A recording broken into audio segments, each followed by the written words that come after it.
Muchas gracias. Eh, bueno, muchas gracias a todos. Profesora Liliana, bienvenida a este espacio. Ya puede comenzar con su exposición.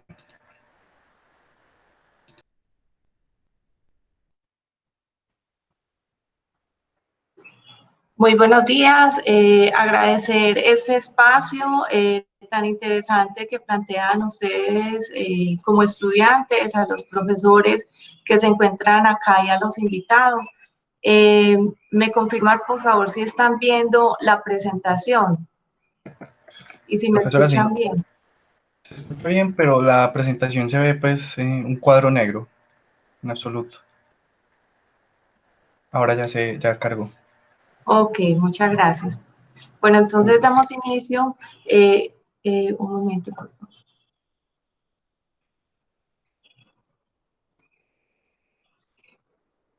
Damos inicio entonces a esta charla. La idea es que entre todos hoy, a partir de unos elementos teóricos y de unos de unos indicadores que tenemos para la región, nosotros hagamos una reflexión en torno a la sostenibilidad de la vida, entendamos qué es esto de la sostenibilidad de la vida, cómo se relaciona con el desarrollo territorial y cuál es la importancia de tener indicadores de género.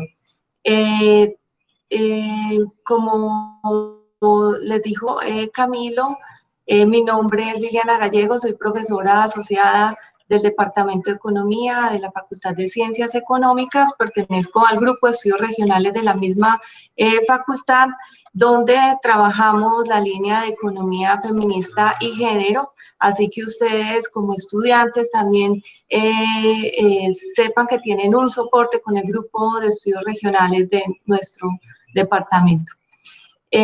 Bueno, quiero iniciar pues con esta definición de Picchio, que nos habla sobre la sostenibilidad de la vida. Ella nos comenta que la sostenibilidad del sistema económico se fundamenta en la sostenibilidad de la vida y en el trabajo de reproducción social que incluye el trabajo de cuidados.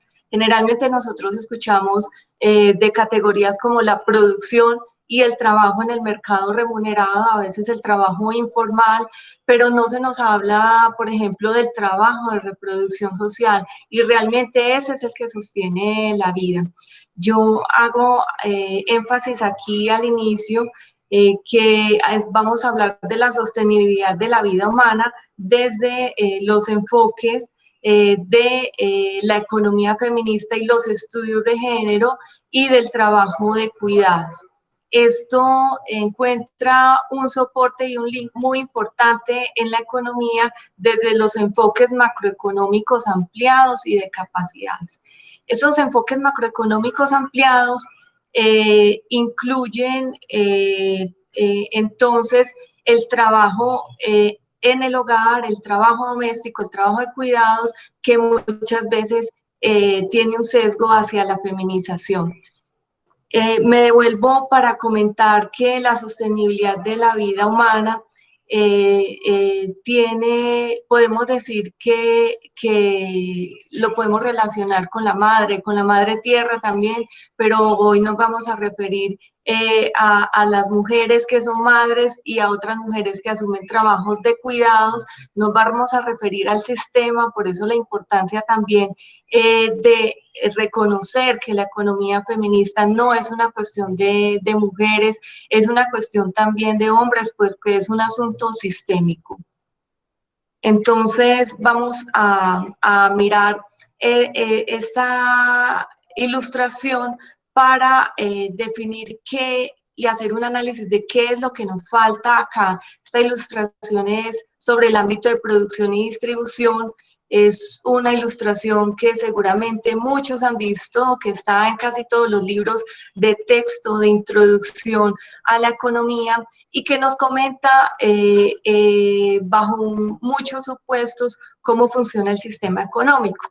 Entonces, ¿qué nos interesa de acá? Para tener en cuenta, nosotros tenemos el sector privado, el sector público y las familias. Las flechas continuas son los intercambios monetarios. Entonces, por ejemplo, el sector privado, las familias ofrecen la mano de obra, ¿sí? Este sería un intercambio en términos reales y a cambio de esa mano de obra reciben salarios. La parte de la distribución incluye entonces que a partir de esa mano de obra, las familias pueden comprar al sector privado, ir al mercado y comprar al sector privado y a cambio de eso reciben bienes y servicios. Con respecto al sector público, pues entonces las familias también dotan al sector público de mano de obra, pero la mano de obra no surge como del sombrero del mago. Hay una serie de procesos que son desconocidos muchas veces por muchos teóricos y muchos economistas, lo importante es establecer una ruptura con esos paradigmas para visibilizarlos. Entonces, realmente el esquema es mucho más complejo y por eso hablamos de la sostenibilidad de la vida. Bueno, les indico que este esquema está en mi tesis doctoral de economía aplicada. Aquí tienen el link si quieren hacer alguna consulta. Es un esquema que es adaptado a partir del enfoque teórico de Picchio y de otra investigadora que se llama Robbins. Picchio nos induce a pensar en la macroeconomía ampliada y Robbins en la relación de la teoría de las capacidades con los asuntos del sistema económico. De nuevo, entonces, como ustedes vieron, venimos de ese esquema básico donde se entienden los asuntos de producción y distribución, pero resulta que es que el ámbito de la familia, el que está señalado por ese óvalo, y el ámbito del trabajo social voluntario, en ese óvalo que a veces es muchas veces invisibilizado, se da todo el trabajo de cuidados y el trabajo social voluntario. Muchas veces entonces podemos decir sin miedo a equivocarnos que en gran parte son las mujeres las que sostienen el sistema económico, porque a partir de sus capacidades, entonces ellas sostienen la vida de los humanos y por ende el sistema económico. Miremos pues, por ejemplo, algunas categorías. Por ejemplo, Dubois en 2008 nos propone una serie de categorías teóricas que están relacionados con la dimensión colectiva del bienestar, como son los bienes públicos, el capital social, los bienes sociales irreductibles y los bienes comunes. Muchos de ellos seguramente ustedes habrán sido objeto de discusión en sus clases de desarrollo territorial, entonces yo simplemente los voy a mencionar y al final que hagamos la discusión pues podemos retomarlo en torno a los lineamientos que se dan pues en esta charla. Otro asunto fundamental, y es con una categoría teórica que tiene que ver con las capacidades humanas, y es la que Robbins nos plantea que realmente el contexto social, las instituciones, las normas, las conductas de otras personas y los factores medioambientales inciden en los factores de conversión individual. Explico esto de la siguiente manera. Por ejemplo, un niño puede tener muchas habilidades cognitivas, pero si el contexto social es violento, si las instituciones no permiten que ese niño desarrolle esas capacidades cognitivas, él va a ver afectado esos factores de conversión individual. Posiblemente él no va a alcanzar a tener oportunidades de una buena educación para tener un desarrollo humano más adecuado. Y hablando de desarrollo humano, entonces cuando nosotros incluimos en este enfoque macroeconómico ampliado este óvalo que es la familia, el trabajo voluntario, estamos incluyendo y dándole más énfasis a lo que es el desarrollo humano. Bueno, otro de los teóricos son Foster y Handler, 2008, que nos habla de las capacidades externas. Y esto es un reconocimiento a que existen algo que las personas hacen, que las personas realizan, que están en conexión con nosotros y con sus familias. Entonces, por ejemplo, amamantar a un bebé es una capacidad externa, porque está en conexión con lo que sucede en la familia, lo que hace una persona como individuo por su familia. Y, perdón, esta parte se refiere más a capacidades colectivas, ¿sí? Que son aquellas que tienen una fuerte connotación de relación con otros y que pueden ser con otros de la familia, pero por ejemplo, cuando alguien asume el trabajo de cuidados con otra persona por fuera de la familia, ahí estamos hablando de capacidades externas. Bueno, entonces, ¿qué es el enfoque macroeconómico ampliado y las capacidades? Bueno, en el espacio de la familia es tanto el trabajo no remunerado como el trabajo remunerado, pero que tiene una fuerte connotación hacia el cuidado y por ende hacia la feminización. La idea es que son estándares, lo que estamos hablando aquí es que son estándares de vida ampliado, por ende se asocia más con el bienestar que goza quienes, pues la población trabajadora. Nosotros no nacemos adultos, nosotros nacemos totalmente dependientes de cuidados. Entonces yo siempre les digo a mis alumnos y hago la reflexión, porque ustedes han podido tener la oportunidad de estudiar en la universidad y de formarse y de ser personas reflexivas, participativas y proponer, de haber desarrollado todas esas capacidades intrínsecas e instrumentales, incluso cuando ayudan a los otros y a la sociedad, pues eso está sustentado en las capacidades y en sus familias, en las capacidades que ustedes pudieron obtener a partir de las capacidades de sus familias, muchas veces asumidas en gran parte por las mujeres. Entonces, por eso hablamos acá que las capacidades que alcanzan o que alcanzamos las personas están sustentadas en ese trabajo de cuidados, no solamente de las madres o del padre cuando es cuidador, también de otras personas que están cercanas, como tías, abuelas, que asumen a partir de un trabajo de redes familiares, trabajos de cuidados que muchas veces no son reconocidos por el sistema económico y que las dejan vulnerables por no tener acceso, por ejemplo, a apoyos económicos como pensiones. Porque estos están atados al sistema económico y específicamente al mercado laboral.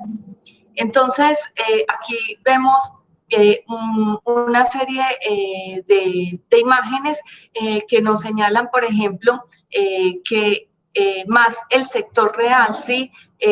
La parte de la compra del mercado, que tiene que ver con la distribución de los bienes, cómo compramos esos bienes, entonces ahí viene el asunto de los roles de género, ¿sí? Muchas veces las mujeres se quedan en el hogar asumiendo el trabajo de cuidados, algunas bajo un acto de libertad, otras pues porque el sistema económico las induce y las empuja, entonces termina siendo un trabajo obligado. Pero entonces aquí se da la diferenciación de roles, porque entonces es el hombre el que es el proveedor y la mujer cuidadora. Y esto tiene una fuerte connotación cultural y social en nuestra sociedad. Otras mujeres pues realizan dobles jornadas, ¿sí? en el trabajo remunerado y hacen otra jornada adicional en el trabajo de cuidados en el hogar. y coloqué esta foto cuando, claro, la universidad, esto es lo mío, espero que la sigamos cuidando y valorando así en la distancia, pero ¿cómo llegamos nosotros a la universidad? Pues porque otros han compartido esas capacidades para que nosotros podamos alcanzar. Esto es un sistema complejo, no es un sistema simple, el funcionamiento económico ampliado incluye a las mujeres de nuestra sociedad. Bueno, entonces, yo creo que esto de pronto lo podemos pasar rápidamente, pero es importante señalar que muchas veces la teoría de las capacidades ha sido criticada por ser un enfoque individualista, pero realmente él da atención a los grupos y a las estructuras sociales, porque se nos dice desde los primeros inicios de las primeras obras de Amartya Sen que las capacidades o desarrollar esas capacidades está sujeta a los entornos sociales, políticos, ambientales y económicos. Y esto hace que no sea un enfoque individualista, más si retomamos antes el concepto del cual hablábamos que hay capacidades colectivas y capacidades externas. Otro asunto que se señala mucho en la teoría económica cuando hablamos de economía feminista y economía y género es que en esos procesos de reproducción social de la fuerza de trabajo hay unas fuertes desigualdades entre grupos y por ende hay relaciones de poder entre las clases sociales e intraclases. Por ejemplo, aquí yo con estas ilustraciones quiero de pronto mostrar un poco más esta situación. Las desigualdades sociales entre nosotros sabemos y incluso en los países con rentas más altas que los hombres tienen en mayor porcentaje cargos de poder más que las mujeres. ¿Cuándo surge una desigualdad? Cuando, por ejemplo, teniendo la misma formación, teniendo la misma edad, capacidades similares y, por ejemplo, el salario es desigual y la única categoría que se encuentra diferente es ser hombre o ser mujer, ¿sí? Entonces, y eso sin incluir otras categorías de género que son muy relevantes en el análisis, pero para de pronto hacerlo un poco más simple. Entonces, aquí observamos una desigualdad salarial entre hombres y mujeres y esto sucede generalmente en la mayoría de los países, sean de renta alta, media o baja, pero a medida que los países van bajando de renta, esa desigualdad es más notoria. Las relaciones de poder entre las clases sociales, y esto es algo que siempre intento señalar, y es que entre las mismas mujeres también hay desigualdades, porque, por ejemplo, una mujer con renta alta o que tiene un salario alto puede contratar trabajo de cuidado en su hogar, pero termina a veces también a partir de ciertos hechos subordinando a esa mujer que no puede reclamar más derechos, ¿sí? Que por su clase social hace un trabajo de cuidados, pero que no tiene otra forma de subsistencia. Bueno, pasemos entonces a analizar esta categoría de trabajo de cuidados. Voy a traer aquí a tres autores. Me cuentan si me están escuchando, si alguien quiere participar, hacer una pausa. Sí, profe, se escucha perfectamente. Pues lo de las charlas, lo de las preguntas y la pausa sería mejor como al final para poder reunir todas las preguntas que De nos haga el acuerdo, público. de acuerdo, gracias. Entonces continuemos con el trabajo de cuidados. Elson en el año 2000 nos decía que para este entonces La mayoría de los papers y de los estudios se referían al trabajo de cuidados no remunerado, a la categorización entonces del trabajo que se centra más en, por ejemplo, la abuela cuida de mis hijos mientras yo voy al mercado laboral y ese trabajo no es remunerado, ese trabajo es a veces reconocido socialmente, pero deja por fuera del acceso a otros derechos a la abuela.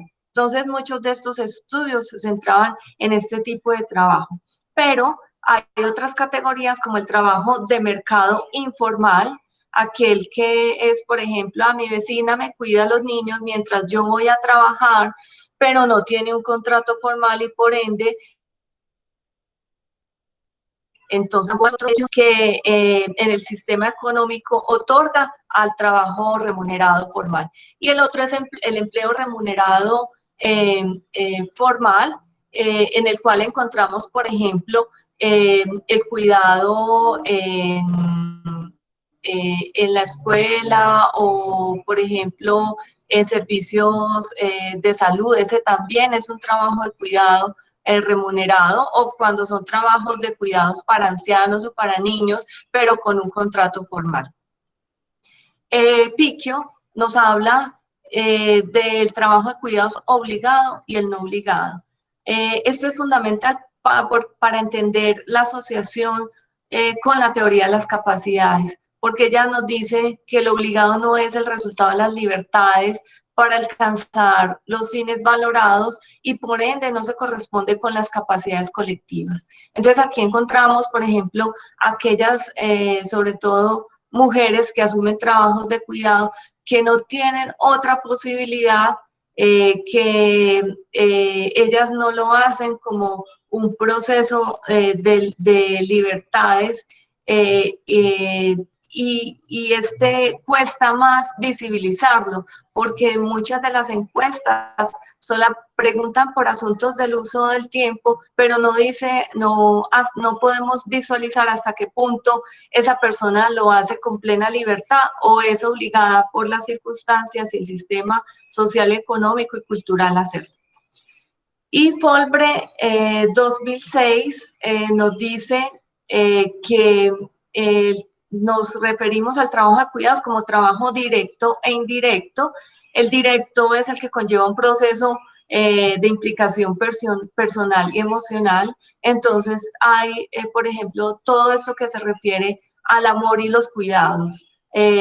Por ejemplo, amamantar sería un trabajo de cuidados directo, y el indirecto es cuando hay actividades, por ejemplo, domésticas, que implican el trabajo de cuidado a otros, pero de manera indirecta, por ejemplo, lavar la ropa y limpiar. Y por eso en gran parte decimos que las madres no hacen solamente trabajo de cuidado directo, sino también indirecto, porque ellas continúan cuidando de sus hijos, incluso a adolescentes y adultos, mujeres y hombres, con ese trabajo de cuidado indirecto. Bueno, en esta categorización del trabajo de cuidados, entonces nosotros observemos que hay varios asuntos fundamentales, que sea el de mercado y el de no mercado. Cuando hablamos de trabajo de cuidados de mercado, es porque hay una relación servicio-salario, y el de no mercado, el que se da en el hogar, hay un servicio, el trabajo de cuidados, pero no hay una remuneración, entonces termina siendo de no mercados, no hay una transacción de manera efectiva, no hay una transacción monetaria. La conceptualización por categorización, entonces tendríamos que pensar quién es el cuidador, qué trabajos de cuidado hace y quién es el beneficiario, ¿sí? El cuidador, entonces, como lo señalé antes, hay una interrelación personal y emocional, o una interrelación que es más indirecta, como lo se hace con el trabajo doméstico. Y en términos de beneficiarios, pues muchas veces lo asociamos con la conformación del tipo del hogar. Por ejemplo, si hay más niñas, niños, si hay personas ancianas, si hay hombres y mujeres con alguna discapacidad, o hay hombres y mujeres que están en el mercado laboral, pero que en casa son cuidados porque reciben trabajo de cuidados indirectos, les hacen las tareas domésticas y bueno.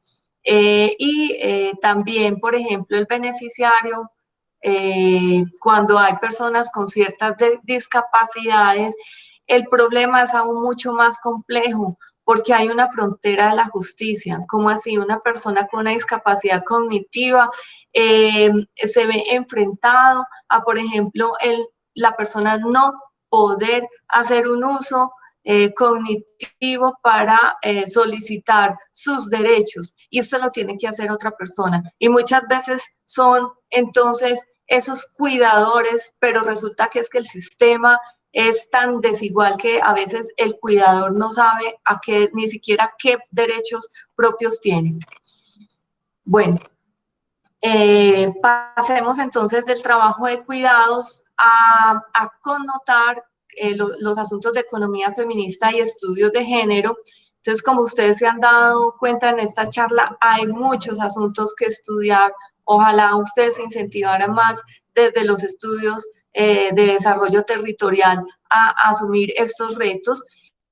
Algunos son, por ejemplo, y este es muy fuerte porque la mujer a veces no es vista como un fin, sino como un capital humano, como un medio para cuidar y reproducir, y no como un ser con capacidades y con libertad. Esto es un tema de estudio, es algo que ha sido muy señalado por Marta Nussbaum en su libro Las mujeres y el desarrollo humano, que se lo recomiendo. Que hace estudios en otras culturas, en culturas asiáticas como la hindú, pero que nosotros vemos aquí en Colombia.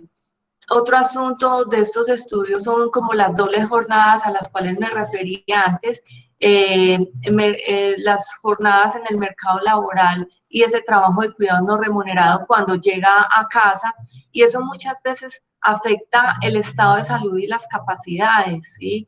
La capacidad incluso de estar bien, de dar amor, de tener buena salud, de educarse. Muchas veces algunas mujeres quieren mejorar sus capacidades educativas, pero por la falta del tiempo, por las dobles jornadas, no pueden acceder a estas oportunidades. Entonces no terminan siendo oportunidades reales.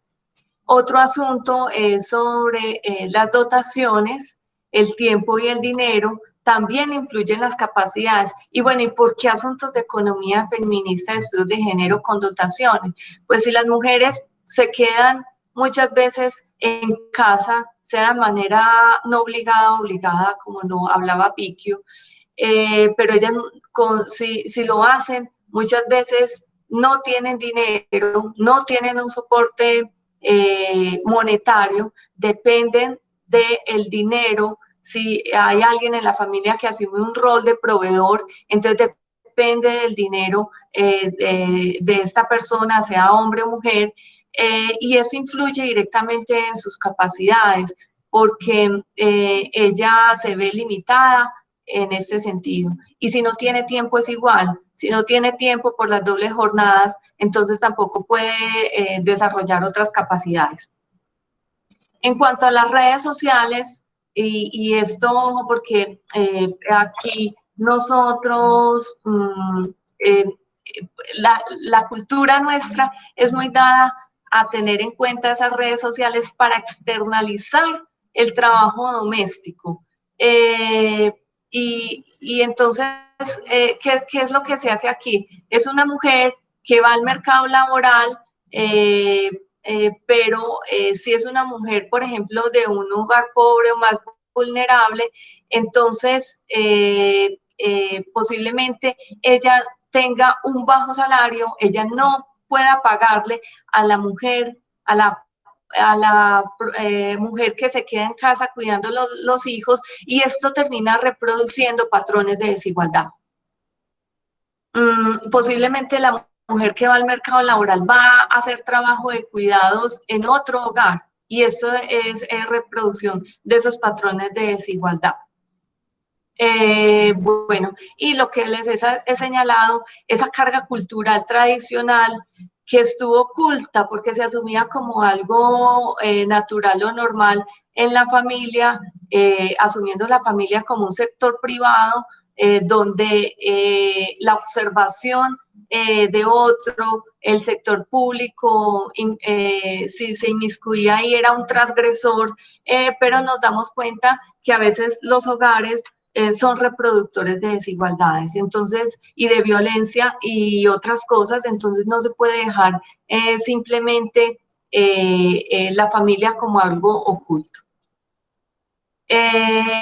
Espero que los chicos no estén con esta cara, porque la idea es que la economía feminista y los estudios de género son también cuestiones de hombres. Las mujeres no vamos por sí solas a alcanzar una transformación social y económica, porque esto es un trabajo estructural y necesitamos de todos con esta conciencia. Es la conciencia de saber que muchas de nuestras abuelas ayer comentaban que sacaron el ranking de los sistemas pensionales en el mundo y decían que el de Colombia es el segundo mejor de Sudamérica, después el de Chile, que es algo muy difícil de creer, pero uno se plantea, bueno, ¿cómo construyeron el índice? Y lo segundo, cuestionarse, entonces los otros son tan malos que se termina siendo el segundo mejor en Sudamérica, aunque está en un nivel C, es decir, de los no tan buenos, pero se señalaba ahí un dato, que nos lleva a pensar que más bien es la cobertura es muy baja, y decían en este momento solamente cerca del 20% de la población alcanza una pensión, y la pensión está en torno a un salario mínimo, porque en promedio la mayoría de la población llega a ganarse un salario y medio. Pero imagínense, es el 20%. Lo que no decían es que de ese 20%, la mayoría que alcanzan son los hombres, porque las pensiones hacen parte de los derechos de estado de bienestar que en nuestro país está atado al mercado laboral. Entonces, la mayoría de las mujeres está por fuera de este sistema en este momento, ¿cierto? Si no alcanzamos ser más progresistas en términos de igualdad. Entonces, esto lo señalo porque la mano de obra en el sector cuidados tiene un sesgo hasta la feminización, y si seguimos atando los derechos de bienestar hacia el mercado laboral, entonces este sesgo tiene consecuencias graves. Y lo otro es que si no categorizamos ese trabajo de cuidados, pues entonces, y no categorizamos el trabajo de cuidados teniendo en cuenta el género, eso termina invisibilizando muchas desigualdades, asuntos de empoderamiento, porque por ejemplo, en los ámbitos públicos y políticos hay más presencia de hombres que de mujeres, porque hay desigualdades en el empoderamiento, y eso tiene que ver en parte con esos roles que ha asumido la mujer o que se le han otorgado como parte de la estructura social y cultural. También el asunto de la disminución del bienestar de las mujeres en la sociedad, y, como les digo, los problemas de bienestar social, que dejan de lado de los derechos a muchas mujeres. Entonces yo creo que espero que los hombres de esta sesión vayan cambiando la cara y digan, sí, por favor, necesitamos participar en esto junto con las mujeres.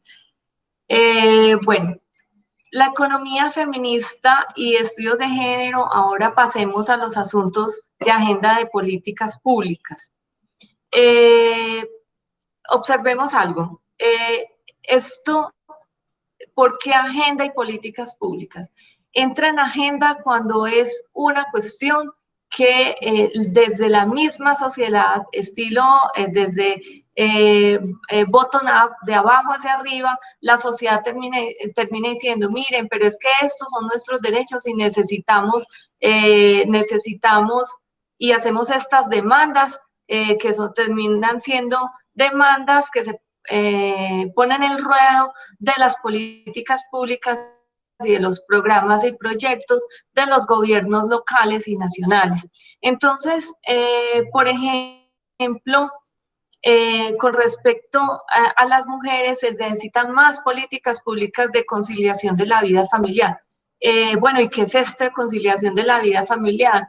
Que, por ejemplo, los horarios en los que los niños estudian en las escuelas coincidan con los horarios en los que las mujeres pueden ir a trabajar y que tengan flexibilidad, por ejemplo, en salir de la empresa para ir por el niño, sea a llevarlo o a traerlo, ¿cierto?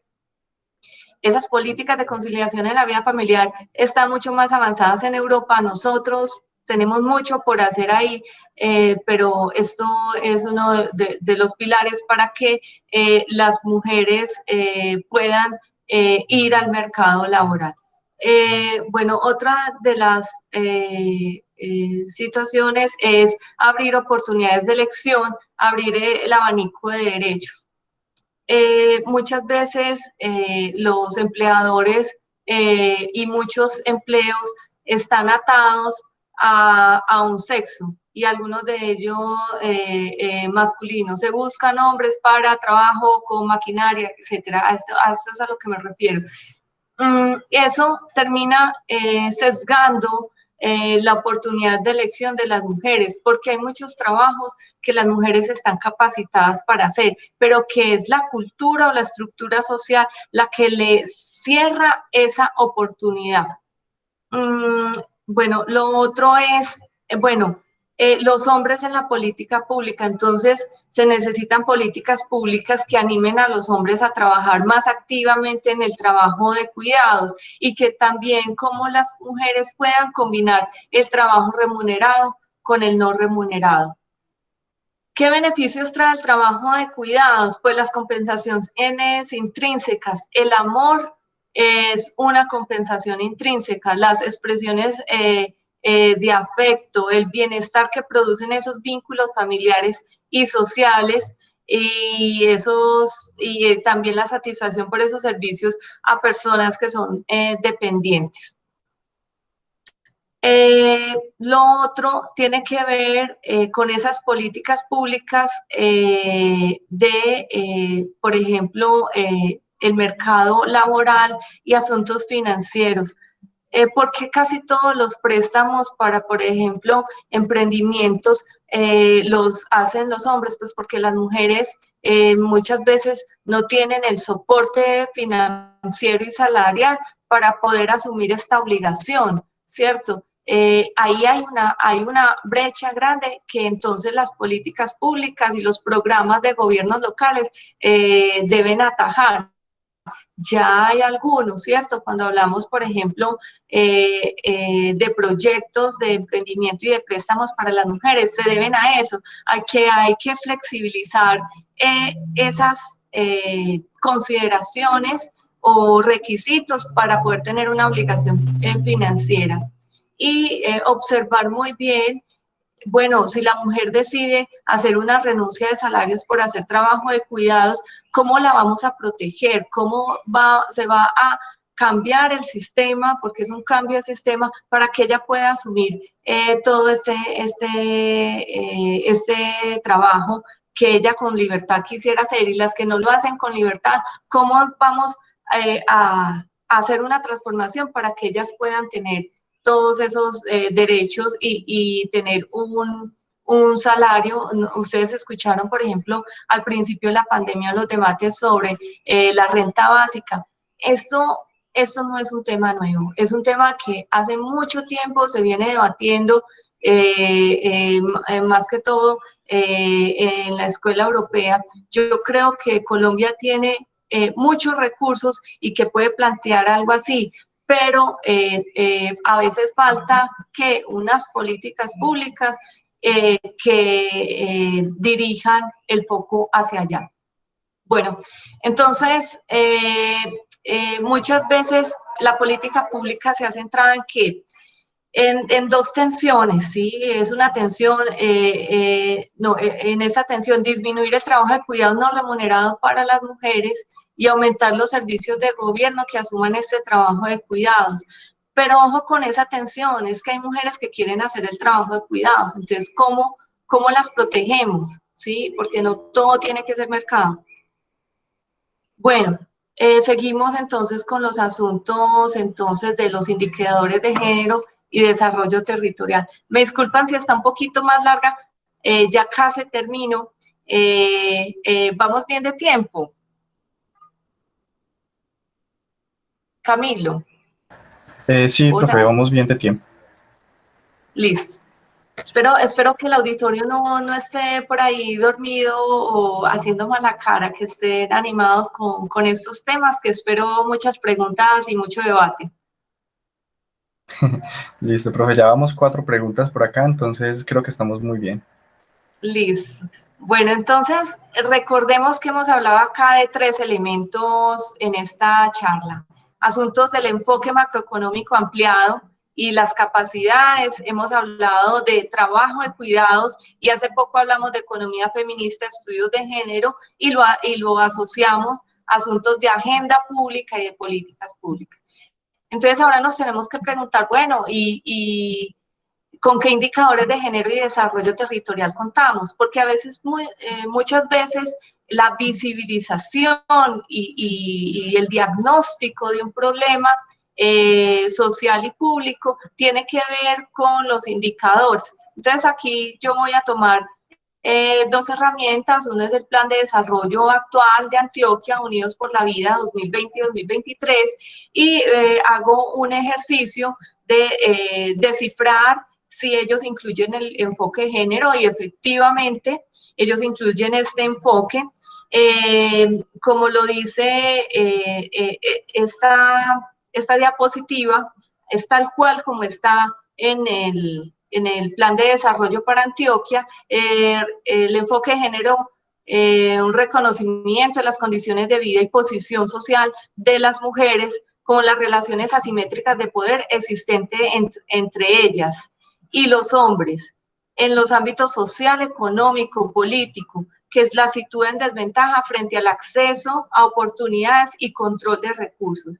Desde este enfoque se promueve la equidad para la superación de las brechas de desigualdad en espacios privados y públicos, promoviendo y potenciando sus capacidades humanas, el empoderamiento para el acceso y beneficio del desarrollo social, territorial, que propenda por una igualdad real y efectiva. Entonces uno dice, chévere, ya entró en agenda pública los asuntos de enfoque de género, porque miren todo lo que hemos hablado en esta charla, y miren que ellos recogen muchas de ellas: condiciones de vida, posición desigual de las mujeres en varios entornos, también reconocen las brechas de desigualdades, y señala pues la necesidad de propender por programas y políticas que nos dirijan a una igualdad que sea real y efectiva. Bueno, cuando vamos a hacer el balance de los indicadores de género y desarrollo territorial, yo hago un análisis comparativo con una fuente que es de Cristina Carrasco, que fue mi directora, junto con Albert Recio, de mi tesis doctoral, que fue de bienestar y género bajo el enfoque de capacidades. Y ella tiene un trabajo muy bonito que se llama Indicadores Sotasospita, o en catalán, o Subsospita en portugués, que tiene esas 2 publicaciones en esos 2, y en español es indicadores bajo sospecha, ¿sí? Y es bajo sospecha de esa visión androcéntrica, masculinizada, porque muchos de los indicadores que nosotros tenemos no nos permiten ver diferencias entre mujeres y hombres, y mucho menos en cuestiones de género, porque si nosotros estuviésemos hablando de cuestiones amplias de género, tendríamos que incluir a todos los colectivos LGTBI. Entonces, les recomiendo esta publicación, tiene unos criterios técnicos que ella nos habla, bueno, ¿cuál es la relevancia del indicador? Permite la comparación, si tiene disponibilidad y cobertura y es posible tenerlo de una manera periódica.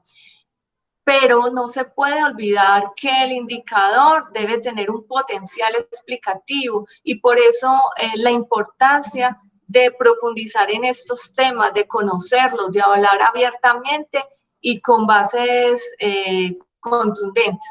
Entonces, yo cojo este trabajo de Cristina Carrasco, que ella habla de todas estas áreas del acceso a la salud, y ella tiene una serie de indicadores de acceso a la salud con enfoque de género, acceso a la educación y el conocimiento, acceso a un espacio doméstico adecuado y seguro, al trabajo remunerado en condiciones adecuadas, a la obtención de rendimientos monetarios, a la movilidad y al planeamiento territorial adecuado, al tiempo libre a actividades deportivas, a los cuidados, a una vida libre de violencia, a una participación social y política en la comunidad y a las mujeres migrantes la diferencia en la diferencia.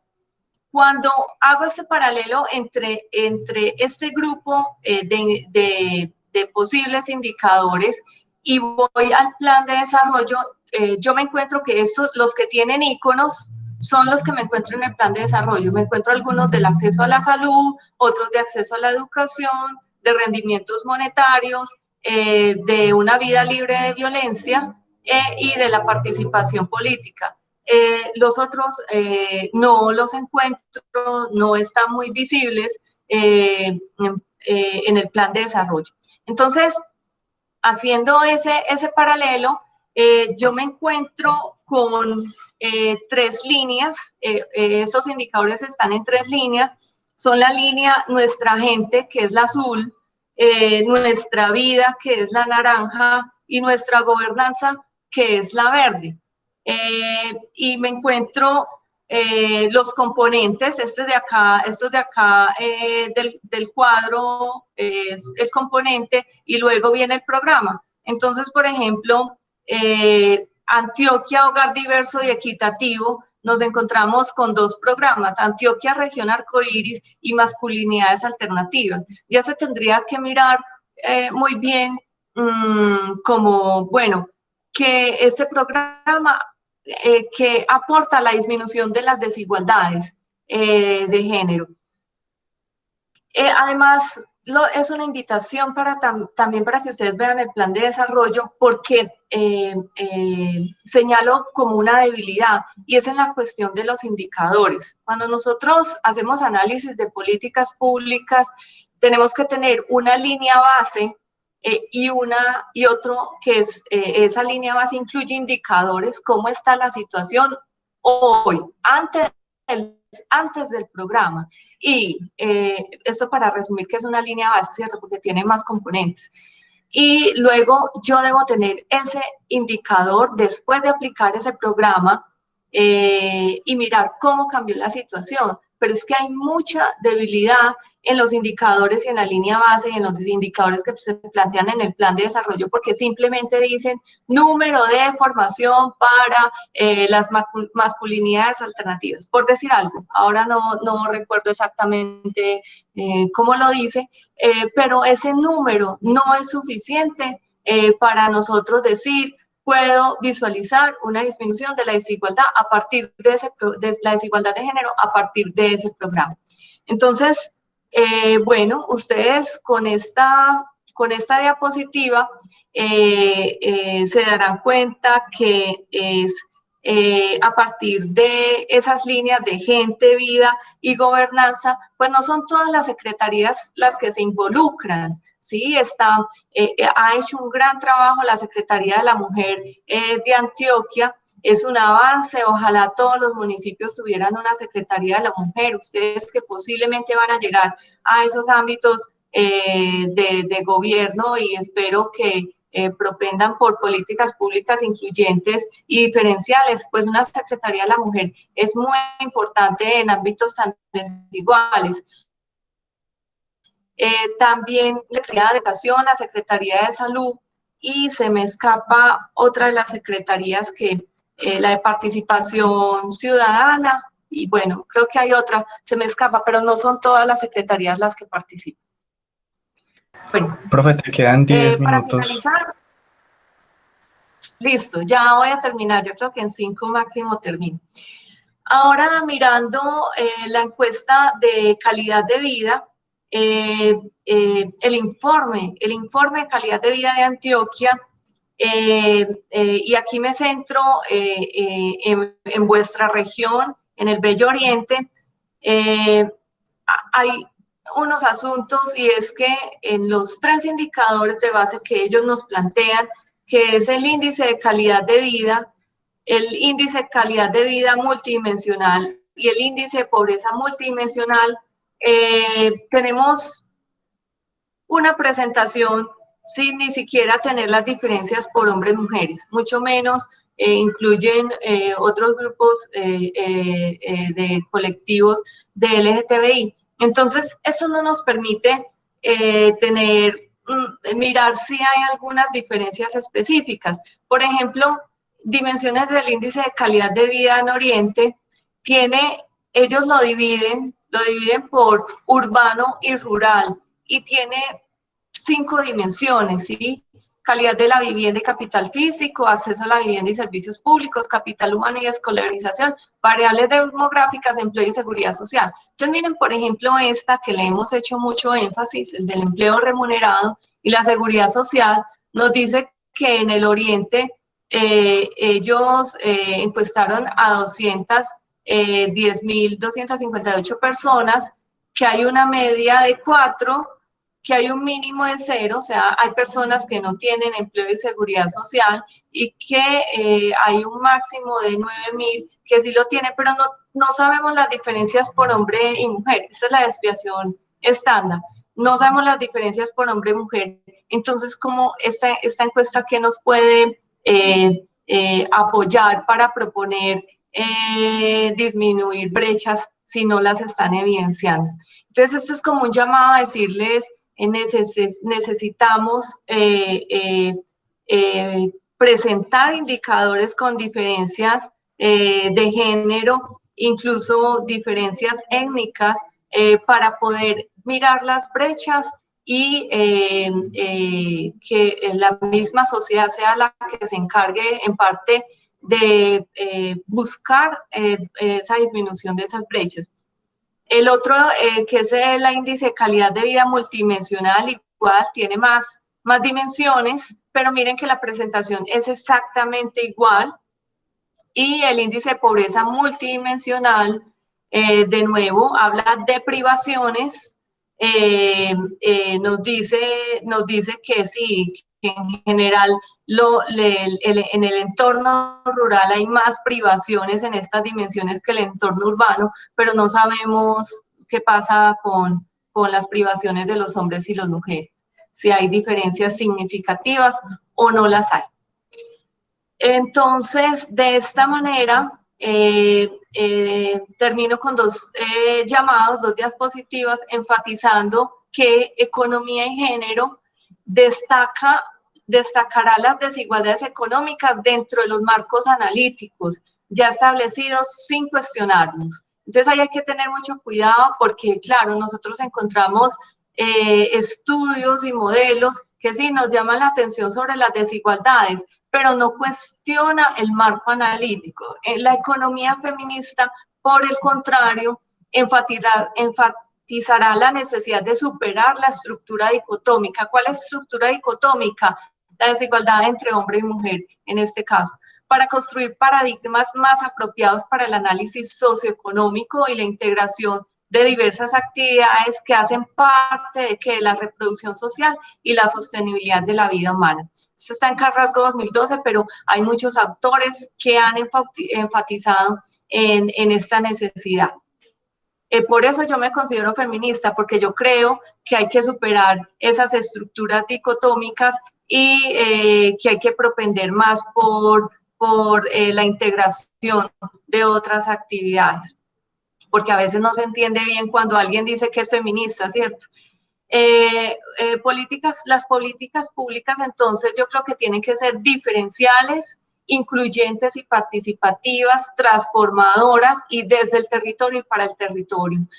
Los trabajos que ustedes hacen son súper importantes. Ir a las veredas, ir a los municipios, buscar en los documentos de políticas públicas, preguntarle a la gente sobre algunas de estas categorías, cómo se sienten, cuáles son las actividades que hacen, porque es lo que nos lleva a que sea incluyente y participativo y transformar y desde el territorio sacar unas categorías que surjan desde ahí para poder plantear transformaciones.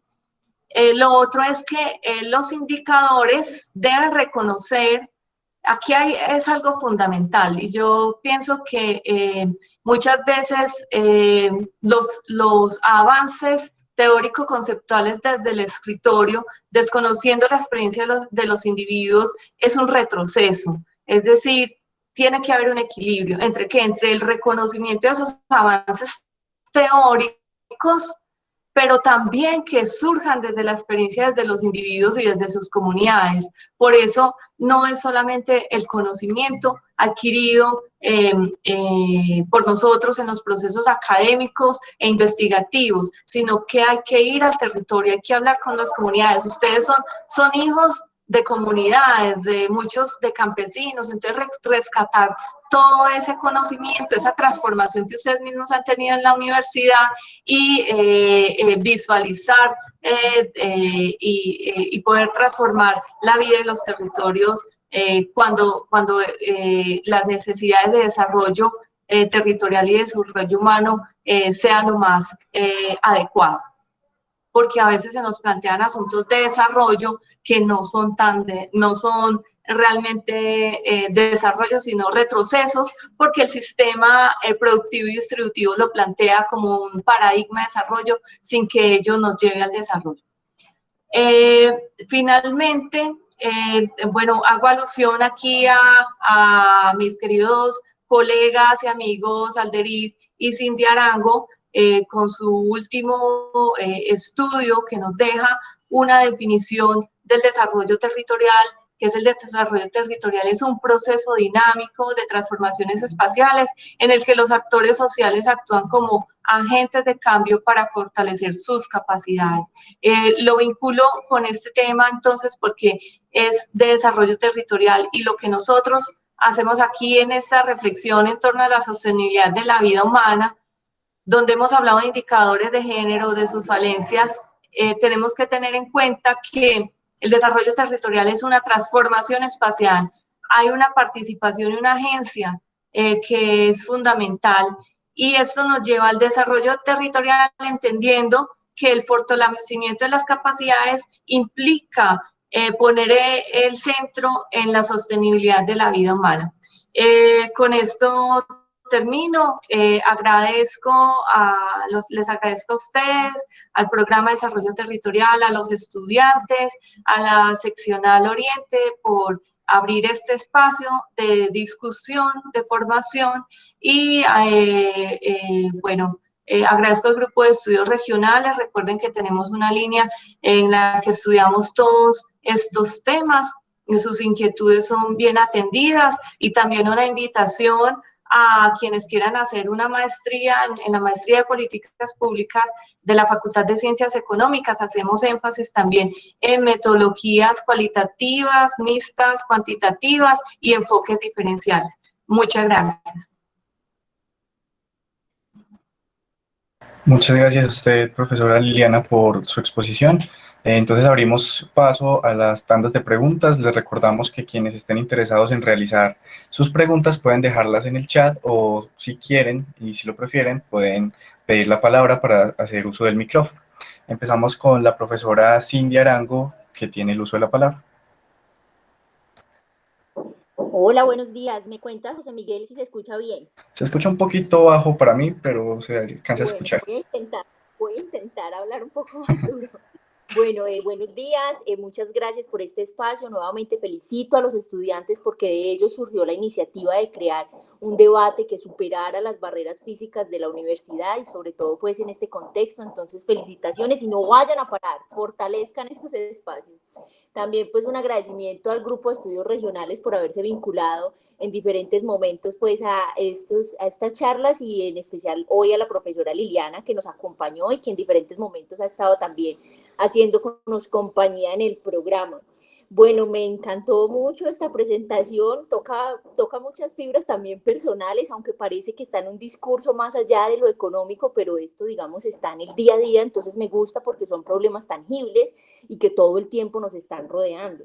A mí me quedó como una dudita, como duda comentario, no sé si también se pueda ir ampliando a medida que vas avanzando en el debate, y es que me preocupa un poco que no se problematice el concepto de sustento de vida desde género, ¿cierto? Porque puede sentirse un poco reducida esta percepción donde las mujeres son consideradas solamente como conceptoras o como forma de reproducción. Entonces me parece complejo porque aunque señalas que hay muchas decisiones y que hay opciones también restringidas por las dinámicas económicas, el mercado laboral y las realidades, digamos, también tradicionales de la concepción de género, me preocupa que de pronto en la investigación eso no se problematice o que quizás por el espacio no se haya alcanzado a abordar o ampliar un poco más. Segundo, esta es pura curiosidad metodológica, en los espacios de campo de la investigación que hiciste, ¿encontraste por casualidad algunos casos atípicos dentro del esquema del rol de las mujeres cuidadoras? Habrá, pues dentro de esos escasos de estudios, sé que hiciste campo en diferentes lugares de América Latina, no sé si hubo algún caso atípico que te llamara la atención, como esto se sale dentro del esquema de que son las mujeres las que están ahí como ese sustento también, aunque es algo que paradójicamente se puede resaltar. Y finalmente, esto es un poco utópico, pero me gustaría saber también desde la economía, pero también desde la sociología, qué estrategias se pueden como empezar a aportar para empezar a disminuir esos patrones de desigualdades. Tú señalabas algo aquí desde los programas de desarrollo y planes de desarrollo que siguen siendo muy cortos en cosas que son reales, que son de día a día, y pienso en la educación, que sigue siendo como el motor para transformar muchísimas realidades. No sé cómo vincular estrategias y políticas públicas reales con educación para ir transformando y disminuyendo pues, esos patrones de desigualdades. Muchas gracias por el espacio. Listo, Cintia. Yo aquí anoté tus preguntas. Yo quisiera como seguir escuchándolos y al final o ir haciendo pues la interpretación. Entonces, si alguien más quiere comentar. Ok, listo, profe, muchas gracias. Tenemos por acá otras preguntas. Catalina Torres pregunta, teniendo en cuenta que el sistema económico ignora el trabajo no remunerado de las mujeres en la reproducción y el cuidado del hogar, ¿por qué persiste ese sesgo a la feminización, sabiendo que estos trabajos son esenciales para entender la calidad y cantidad de mano de obra para la actividad productiva? Y otra sería la plantea John Steven Gómez y dice, buenos días, muchas gracias por la presentación. ¿Cómo podría analizarse las diferencias entre el reconocimiento económico entre hombres y mujeres con los datos indicadores existentes? ¿Qué datos serían necesario recolectar para que este análisis sea más completo? Por ahora esas son como las preguntas que tenemos planteadas, profe. Listo, José Miguel, muchas gracias.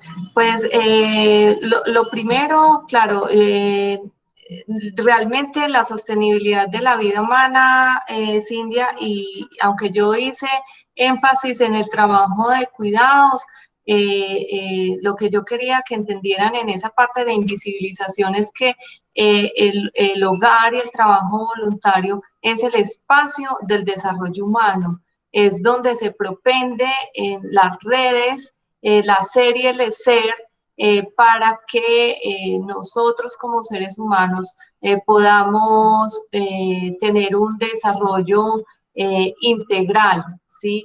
Yo después me referí al trabajo de cuidados, haciendo énfasis como en una categoría que surge en el análisis económico, pero que no es, es para resaltar como las desigualdades existentes y los roles. Pero si nosotros hablamos, no, este análisis, por el contrario, no es sesgado, la economía feminista no es sesgada únicamente al trabajo de cuidados, a la feminización y a los roles de género, muy por el contrario, es démosle importancia a las acciones, a lo que las mujeres pueden hacer y ser dentro del hogar, y que está ayudando a que otras personas puedan tener una buena salud, puedan educarse, puedan nutrirse,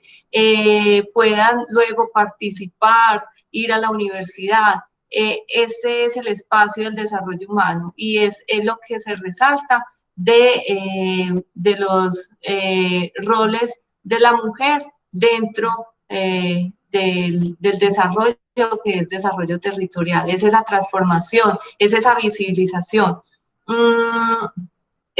Bueno, yo señalo que esta parte, la primera parte de la charla, pues está soportada en mis estudios doctorales en economía aplicada. No atiendo estudios de caso en América Latina. Lo que hago aquí es como presentar la primera parte, que es como un marco teórico, y la otra parte sobre las agendas y las políticas públicas y los indicadores es una adaptación para poderles presentar a ustedes en el marco, pues, como de estas charlas de desarrollo territorial. Entonces, no tengo cómo contestarte sobre los casos atípicos de las cuidadoras, pero es una buena línea de profundización. Y bueno, ahora voy a la pregunta de Catalina, ¿cierto? Que ella pregunta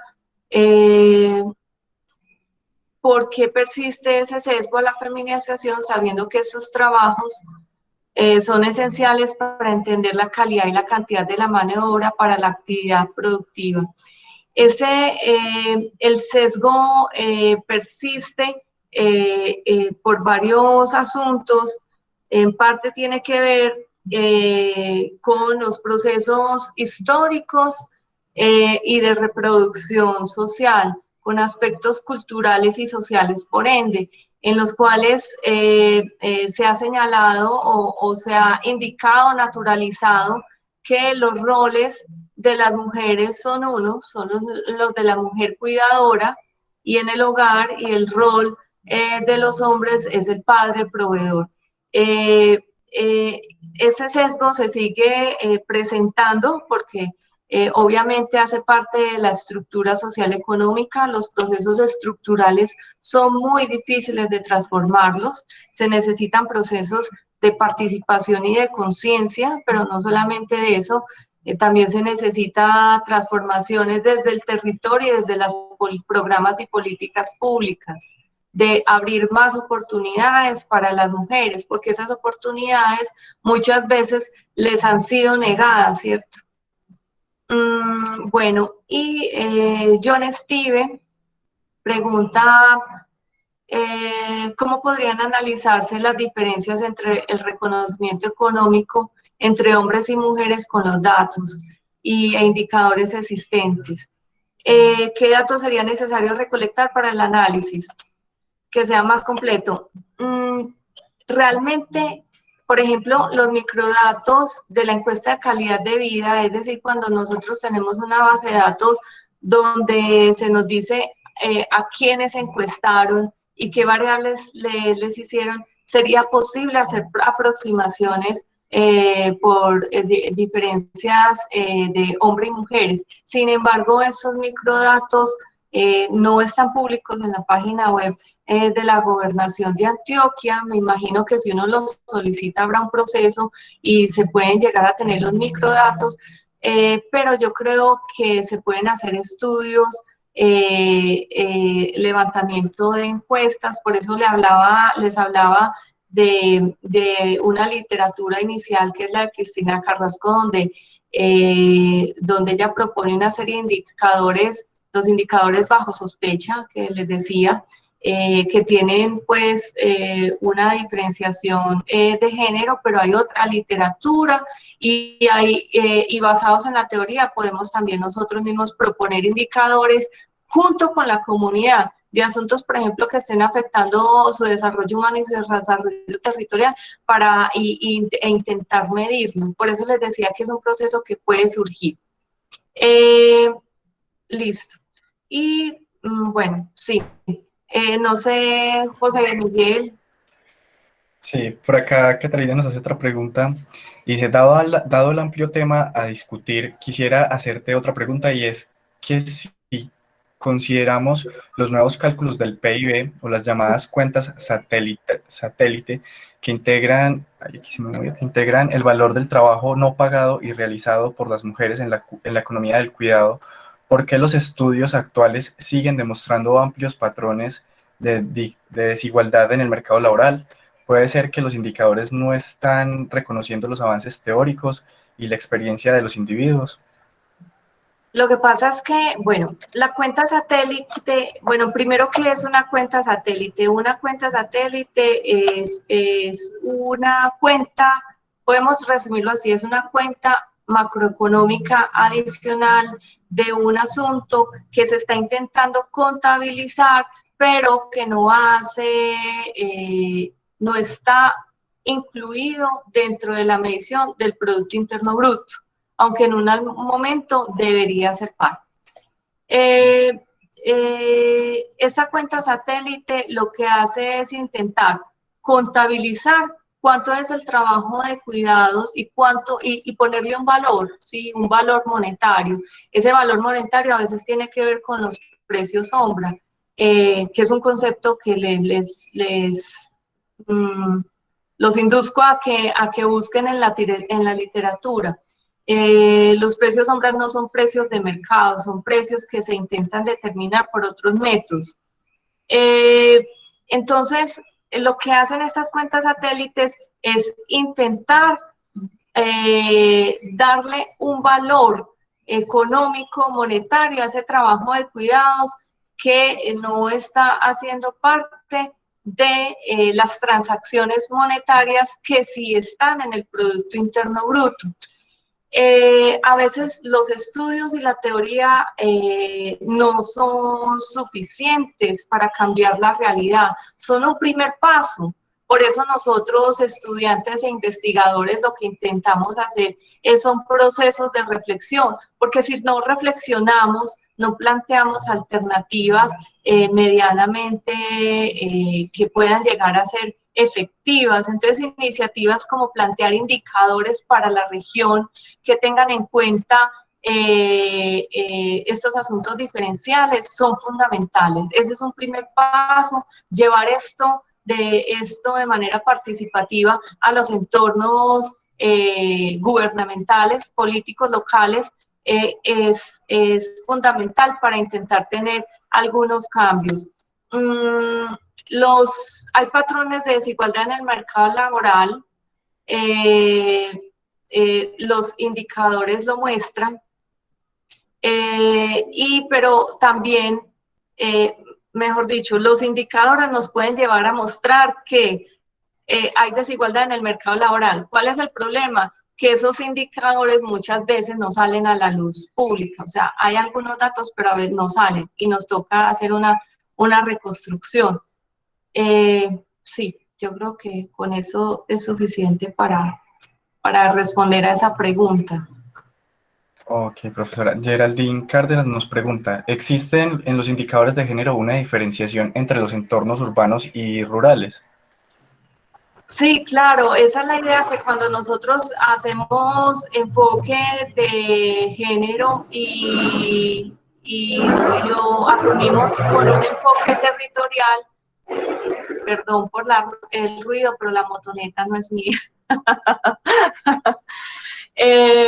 Entonces, cuando nosotros podemos hacer una búsqueda teórica, una aplicación de indicadores diferenciales por territorio. Esto sería genial, o sea, pero es un asunto a construir, porque con los datos oficiales, bueno, si los microdatos de la encuesta, tendríamos que entrar a analizar esos microdatos que hace la gobernación de Antioquia para ver cuáles son las debilidades, qué dimensiones, qué indicadores faltan y comenzar a reconstruir esto desde los territorios, a medirlo y hacer las propuestas pertinentes.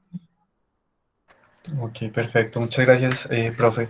Yo quisiera hacerle también una pregunta que me surge y es, ¿cómo podríamos feminizar más las políticas públicas y que de alguna manera estas propendan por un desarrollo territorial con enfoque de género? Pues yo creo que uno de los grandes debates, incluso en América Latina, es no dejar a las mujeres por fuera de los derechos que corresponden para su bienestar. Entonces, por ejemplo, el hecho de que la mayoría de la población no tenga una pensión y que los que la tienen sean en su mayoría hombres, debería ser un debate público. ¿Cuántas mujeres no en el campo no hacen labores de campo y labores de cuidado y que son muy duras, pero no tienen derecho a una pensión? Esto es totalmente injusto. O sea, a veces nos tomamos las cosas como, no, es normal que el señor que vende en el pueblo las frutas, es normal que le esté vendiendo, y un señor o una señora que tienen más de 65 años, ustedes se les vendrá a la mente a algunos de ellos, y no, o sea, son personas que ya tienen o pueden tener algunos problemas de salud y ni siquiera son atendidos en el sistema de salud porque son derechos, no son derechos, parece que no fueran derechos adquiridos, sino derechos de mercado. Y esa es la ruptura que hay que hacer. Y no, eso no lo logramos si no visibilizamos esos asuntos de género y esas desigualdades. No solamente son de hombres y mujeres, son en el colectivo LGTBI, son desigualdades entre las etnias, son desigualdades entre campesinos de ciertas zonas con respecto a personas que viven en las urbes o entre los nuevos migrantes y los autóctonos. Entonces hay una serie de desigualdades que cuando las descubrimos, cuando nos vamos a ver la categoría social son todas estas que acabo de mencionar. Listo, profe. Bueno, pues yo creería que podríamos ir terminando, aunque si bien me llega por acá en el privado una pregunta y es, ¿habrán cambiado los roles de trabajo de los cuidados durante la pandemia? ¿Qué cree usted, profe? No conozco estudios que hayan enfatizado, yo no los conozco, posiblemente sí los hay, pero es un asunto que es muy importante que ustedes de pronto asuman como problemas de estudio. ¿Qué está pasando en los hogares ahora con esta pandemia? ¿Qué pasa con esos roles que venían cuando el mercado laboral era más activo y generalmente algunas personas salían a trabajar por fuera y otras se quedaban, y ahora que están todos en el hogar asumiendo tareas de trabajo desde el hogar, trabajo remunerado y trabajo de cuidados, esto cómo se ha transformado? Ese es un buen problema de investigación. Ok, perfecto. Bueno, queremos agradecerle pues a usted, profesora Liliana, por su exposición. También queremos mencionarles que nuestra próxima charla titulada Desarrollo Territorial, un concepto, el pregrado y cómo seguir, será el día 6 de noviembre y estará a cargo de los profesores Alderit Gutiérrez y Cindy Arango. Esta charla será la clausura del auditorio virtual. Contamos con su presencia, como lo han hecho a lo largo de todas las charlas. Muchas gracias a la profesora Liliana de nuevo por su exposición, a todos los presentes por su atención y hasta la próxima. Con mucho gusto, una buena tarde y espero que se interesen mucho en estos temas encuentran un apoyo en el grupo de estudios regionales y por ahí en todas mis diapositivas está el correo electrónico, así que con gusto serán bienvenidas sus inquietudes y un abrazo que veo aquí a algunos de mis alumnos. Bueno, que a todos un abrazo grande y chao. Muchas gracias, profe. Hasta luego. Hasta luego.